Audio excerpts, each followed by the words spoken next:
ஏய், யார பாத்துட்டு கைய ஊத்துறீங்க? நீங்களும் உங்க கள்ள புருஷனும் ஆபீஸ்ல செஞ்ச கைவாளித்தனம்லாம் தெரிஞ்சிரும்னு தானே ஆபீஸ கொளுத்துனீங்க. உங்களுக்கு எல்லாம் ஓங்குன கைய அப்படியே நிப்பாட்டி இருக்க கூடாது, அடிச்சிருக்கணும். நீங்க எல்லாம் நிஜமாவே மனுஷ ஜென்மம் தானா? உங்களுக்கு எல்லாம் நன்றி உணர்ச்சிங்கிறதே இருக்காதா? நன்றியை விடுங்க, பாசம் கூடவா இருக்காது? சொந்த அண்ணன் பையன், அவருக்கு போய் இப்படி துரோகம் பண்றீங்க.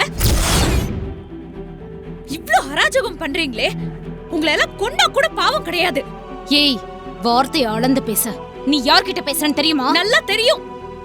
கேவலம் பணத்துக்காக தூக்கி வளர்த்த அண்ணன் பையனையே கொலை பண்ண தயாரா இருக்கிற ஒரு கேவலமான ஜென்மத்து கூட தான் பேசிட்டு இருக்கேன்.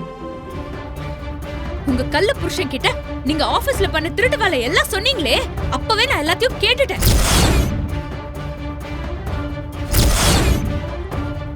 அத கேட்டுட்டு தான் திவ்யாக்கா கிட்ட அக்கவுண்ட்ஸ் எல்லாம் பார்க்க சொல்லி ஐடியா கொடுத்தேன்.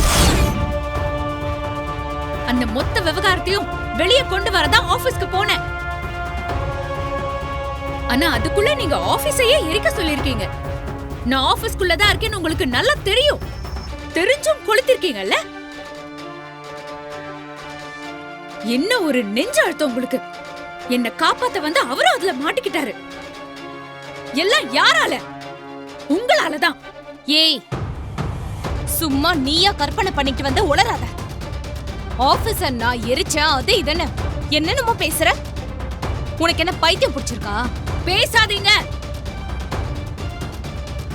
நான் உள்ள இருக்கும்போது கதவை வெளியே பூட்டினது யாரு?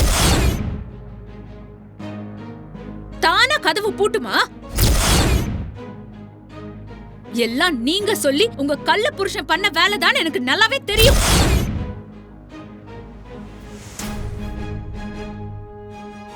இத கூட கண்டுபிடிக்க முடியாத அளவுக்கு என்னன்னு முட்டாள்னு நினைச்சிட்டீங்களா?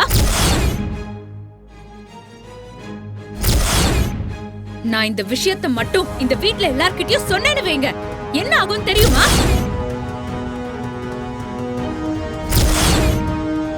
பயப்படாதீங்க, நான் சொல்ல மாட்டேன். ஏன் தெரியுமா? ஒரே ஒரு காரணத்துக்காக தான். அவருக்கும் திவ்யாக்காக்கும் நல்லபடியா கல்யாணம் நடக்கணும். இப்ப போய் இத சொன்னா வீட்ல பெரிய பிரச்சனை ஆயிடும். அதனாலதான் அத்தனையும் பொறுத்துட்டு சொல்லாம இருக்கேன்.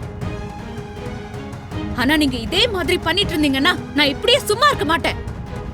நீங்க பண்ணதையெல்லாம் யாரும் கண்டுபிடிக்க மாட்டாங்கன்னு நீங்க நினைச்சா அது முட்டாள்தனம். சீக்கிரமே நீங்க மாட்டதான் போறீங்க.